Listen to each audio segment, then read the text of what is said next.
Cricket, যাকে প্রায় gentleman's game বলে আখ্যায়িত করা হয়, কিন্তু আসলে কি ক্রিকেট জেন্টলম্যানস গেম নাকি অন্য কিছু?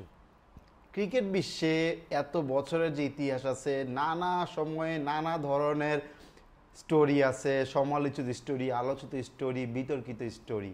সেই সব বিষয় মিক্স করে কিন্তু আসলে বলা যায় না যে ক্রিকেট কি আসলেই জেন্টলম্যানস গেম নাকি অন্য কিছু, নাকি আর বাকি সব খেলার মতোই জাস্ট রেগুলার খেলা। তেমনই একটা ইনসিডেন্ট আজকে আলোচনা করব, যে ইনসিডেন্টটা ক্রিকেট বিশ্বে অন্যতম আলোচিত একটা বিষয়, অন্যতম সমালোচিত বা বিতর্কিত একটা বিষয়, যেটা আসলে ক্রিকেট যে একটা জেন্টলম্যানস গেম সেটার মধ্যে একটা প্রশ্নবোধক চিহ্ন এঁকে দেয়। আর সেটা কি? সেটা হলো মাঙ্কি গেট। মাঙ্কি গেট কি, কি ঘটনা ঘটেছিল, কবে ঘটেছিল, বা এর নেপথ্যে কারা ছিল, বা এর যে ইফেক্ট ক্রিকেট বিশ্বে, এই ইফেক্টটা কি শুধু মাঠের মধ্যেই ছিল না মাঠের বাইরেও ইফেক্টটা পড়ছিল, সেই সব বিষয় নিয়ে আজকে আলোচনা করব। So let's get started. আচ্ছা, সময়টা ছিল 2008 সালের জানুয়ারি মাস। ইন্ডিয়া বহুল প্রতীক্ষিত border Gavaskar trophy test match খেলার জন্য অস্ট্রেলিয়া সফর করেছিল। আমরা সবাই জানি যে অস্ট্রেলিয়া ইন্ডিয়া কিন্তু এমনি অনেক চিরপ্রতিদ্বন্দ্বী, তার মধ্যে বর্ডার গাভাস্কার ট্রফি কিন্তু বছরের পর বছর থেকেই সব দর্শকদের কেন্দ্রবিন্দুতে পরিণত হয়েছে। দুই দল এমন আমাদের ম্যাচ উপহার দেয়, এমন ফাইট উপহার দেয় মাঠের মধ্যে, যাতে আমরা দেখতে বাধ্য, সবার চোখ ওখানে আটকাতে বাধ্য। তেমনি 2008 সালেও চলমান যে সিরিজটা, সেটাও ভালো প্রতিদ্বন্দ্বিতাপূর্ণ হচ্ছিল, দুই দলের মধ্যে মাঠের মধ্যে হাড্ডাহাড্ডি লড়াই হইতেছিল। বাট একটা আনওয়ান্টেড ইনসিডেন্ট ঘটে গেছে, হইলো সিডনি টেস্টে, বর্ডার গাভাস্কার সিরিজের দ্বিতীয় টেস্ট সিডনিতে হয়েছিল, সেটার তৃতীয় দিনে। সবসময় মতো মাঠের খেলা চলতেছিল, দুই দলই ভালো খেলা উপহার দিতেছিল, সবার দর্শকরা এনজয় করতেছিল ম্যাচটা। কিন্তু একটা ঘটনা ঘটে গেল ইন্ডিয়ার অফ স্পিনার হরভজন সিং এবং অস্ট্রেলিয়ার অলরাউন্ডার অ্যান্ড্রু সাইমন্সের মধ্যে। কি ঘটছিল সেটা হলো, ইন্ডিয়ার যে হরভজন সিং সে ব্যাটিং করতেছিল আর অস্ট্রেলিয়ার ফিল্ডিং করতেছিল। কাছেই স্লিপে বা স্লিপ পয়েন্টে অ্যান্ড্রু সাইমন্স ছিল। সেখানে অ্যান্ড্রু সাইমন্স অভিযোগ করছে যে হরভজন সিং নাকি অ্যান্ড্রু সাইমন্সকে বানর বলে অপমান করছে।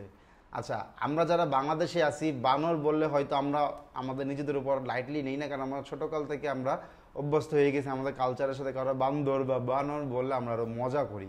কিন্তু ক্রিকেট বিশ্বে বা বহির্বিশ্বে বানর কিন্তু জাস্ট একটা নর্মাল ওয়ার্ড না, বানর কিন্তু একটা রেসিস্ট ওয়ার্ড, একটা বর্ণবাদী অপমান। সো বিশ্বে বহির্বিশ্বে কেউ যদি কাউকে বানর বলে গালি দেয়, সে কিন্তু খুবই ডিসহার্টেড ফিল হয়। তেমনই অ্যান্ড্রু সাইমন্সকে কেন বলা হয়েছে? অ্যান্ড্রু সাইমন্স কিন্তু অস্ট্রেলিয়া দলে একমাত্র ওয়েস্ট ইন্ডিয়ান বংশোদ্ভূত প্লেয়ার।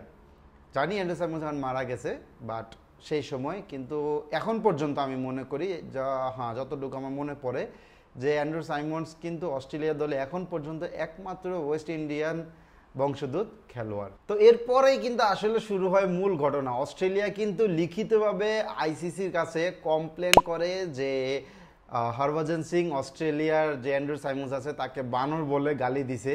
শুরু হয়ে যায় মিডিয়ার ঝড়। হরভজন সিং এর বিরুদ্ধে বর্ণবাদী আচরণের অভিযোগ উঠছিল।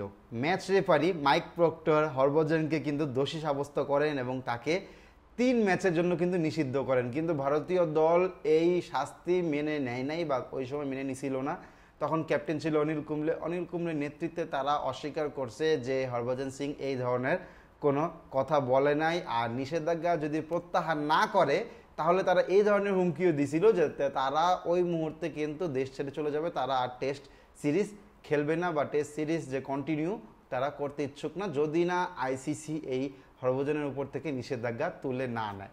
মাঙ্কি গেট কিন্তু শুধুমাত্র মাঠের উত্তপ্ত বাক্য বিনিময়ের মধ্যে সীমাবদ্ধ ছিল না, এটা ক্রিকেটের বর্ণবাদ, আন্তর্জাতিক খেলার চাপ, খেলা পরিচালনার পদ্ধতি সম্পর্কে আলোচনার পথ খুলে দিয়েছিল।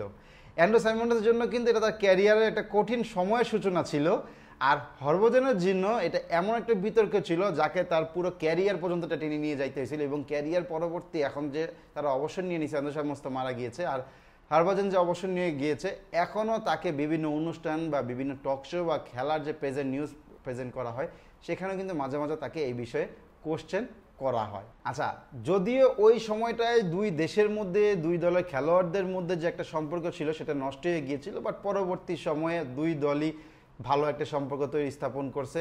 বিশেষ করে আইপিএল শুরু হওয়ার পরে যখন অস্ট্রেলিয়ান প্লেয়াররা ইন্ডিয়াতে খেলতেছিল বা আইপিএল খেলতেছিল, তখন যে একই সাথে ভারতীয় প্লেয়ারদের সাথে ড্রেসিং রুম শেয়ার করছে, তখন আসলে দুই দলের যে একটা বৈরী আবহাওয়া, বৈরী সম্পর্ক ছিল, সেটা কিন্তু আবার আস্তে আস্তে সুসম্পর্কে বজায় হয়েছে। ইভেন দুই দলের খেলোয়াড়দের মধ্যে যে একটা ফাটল ছিল সেটাও কিন্তু আস্তে আস্তে ঠিক হয়ে গেছে। ইভেন যে দুই প্লেয়ার হরভজন আর অ্যান্ড্রু সাইমন, যাদের নিয়ে এত কাহিনী, যাদের জন্য এত কাহিনী, তারাও কিন্তু পরবর্তীতে ভালো হয়ে গেছিল, মানে নিজেদের সাথে হাত মিলাই নিয়েছিল যে যাই হোক একটা ঘটনা ঘটছে, life move on, life goes on, so we just move on, we forget everything.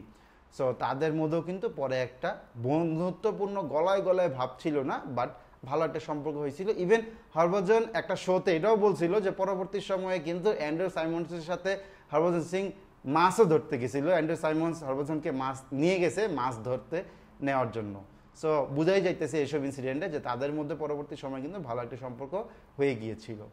But সম্পর্ক ঠিক হয়ে যাওয়ার পরও কিন্তু একটা কোশ্চেন রয়েই যায়, যে যাকে আমরা ক্রিকেটকে যে জেন্টেলম্যানস গেম বলি বা যে কোনো খেলাই হোক না কেন, এই বর্ণবাদী আচরণ, এই বানর বলা বা মাংকি বলা বা অন্য যে কোনোভাবে রেসিস্ট, বিশেষ করে যারা কালো বা কৃষ্ণাঙ্গ, তাদেরকে বিভিন্নভাবে কটাক্ষ করা শুধু ক্রিকেটে না, শুধু ফুটবলে না, যে কোনো খেলাতে কিন্তু এই ধরনের বর্ণবাদ আচরণ হয়ে থাকে।